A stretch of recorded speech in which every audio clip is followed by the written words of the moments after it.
Hey guys, it's Jenny from the Yummy Vegs. Welcome back to my channel, or if you are new here, welcome. Hi. We are going to be making homemade seitan. Seitan is really great. It's really high in protein. It has this really great meaty texture that a lot of people like to use as an alternative for actual meat. It's never sold at my local grocery store. I live in a small town, so it might be different for you, but for me, I have to drive like legitimately an hour to get seitan, and sometimes they're sold out of it. So I figured I might as well make my own, and then I can kind of flavor it however I want as well. So we are going to be making beef flavored seitan, but seitan can also be used as a pork substitute, a chicken substitute, or a beef substitute. So stay tuned, let's get to it.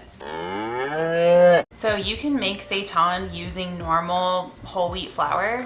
The process takes a little bit longer though, because you have to make your dough and then you have to soak it in water and then let the wheat starch kind of disintegrate sort of into the water, and then what's left is your gluten.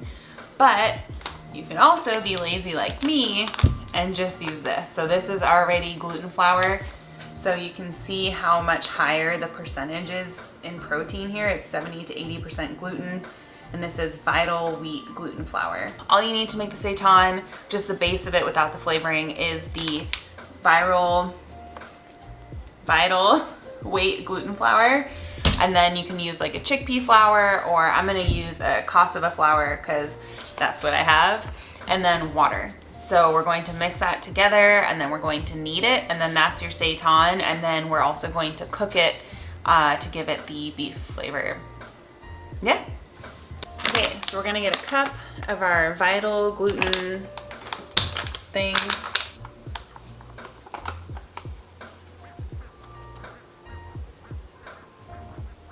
Fourth cup of our other flour, so again, I'm gonna use cassava.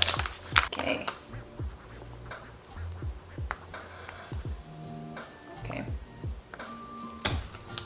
Then we're going to mix this together. Now we're going to add a cup of water. We're going to stir. We're just going to combine this into a soft dough.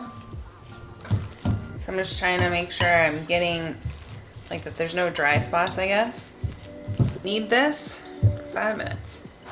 Ooh, she's a little bit slimy. Alexa, set timer for 5 minutes. 5 minutes, starting now. Getting up close and personal with this bad boy. Getting a workout today.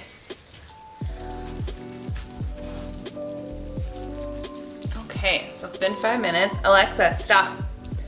Now we're going to let it rest for 5 minutes. Okay, so our dough has rested for 5 minutes. Now we are going to kind of brown up the seitan a little bit. So first I'm gonna put it into shapes that I want to cook it in. I'm just gonna flatten it out a little bit, see if it'll work with me. I'm gonna do just some really thick strips.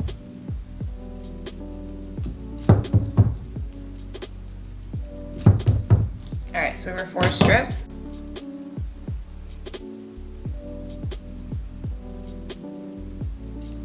See that texture in here that's building up.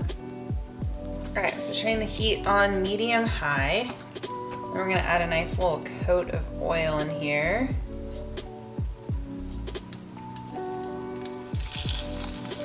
Ooh, it's already hot.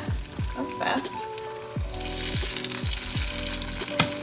All right, so we're gonna let them kind of heat up for a minute and see how brown they get. So it's been a minute, so we're gonna see if this guy browned up at all. Yep, so we're gonna flip them. And we're gonna try and flip them all at the same time. Nope, that's a bad idea.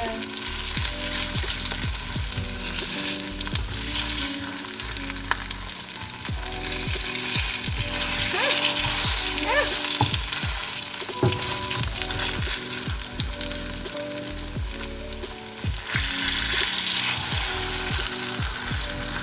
So it's been a minute. Let's see if the other side browned. Oh. That's a yes. All right, so now we have our fried up seitan. Then we're gonna put this to the side, start cooking it in the broths to give it some flavor. We're gonna turn the heat on medium. We're gonna do 5½ cups of veggie broth. Next, we have a ½ cup of red wine vinegar or red wine. Then we have a 1/3 cup of soy sauce. Then about 2 tablespoons of vegan Worcestershire. Worcestershire. Then we're gonna put some thyme in there. Cue dad joke. About a teaspoon.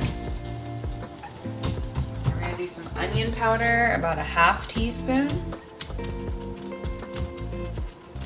And some garlic powder, we're gonna do about a teaspoon. A little bit more. And then some black pepper, we're gonna do about a ½ teaspoon. We're gonna mix them together. And we're gonna bring it to a boil. Okay, you can see that the broth is now boiling, so we're gonna turn the heat down to a simmer. And then we're going to add our pieces of seitan.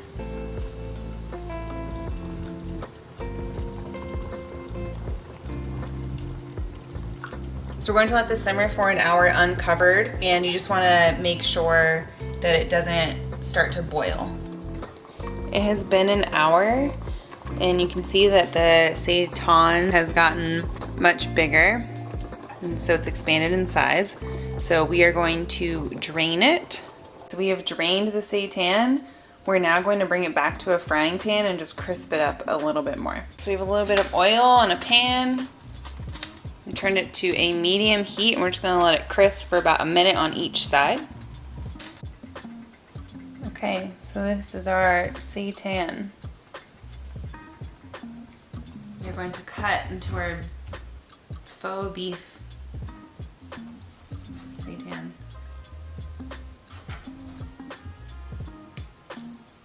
So you can see that texture there. It's very meaty.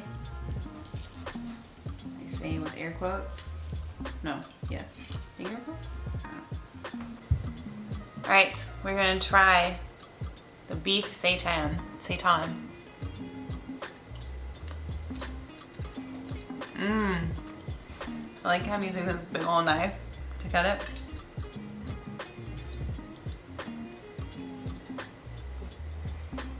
It's really good. Use a little bit of spice, but that's just me. Dang, I feel like I could eat this whole thing.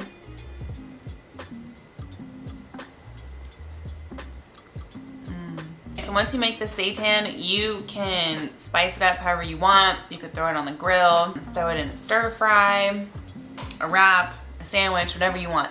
It keeps in the fridge for about a week.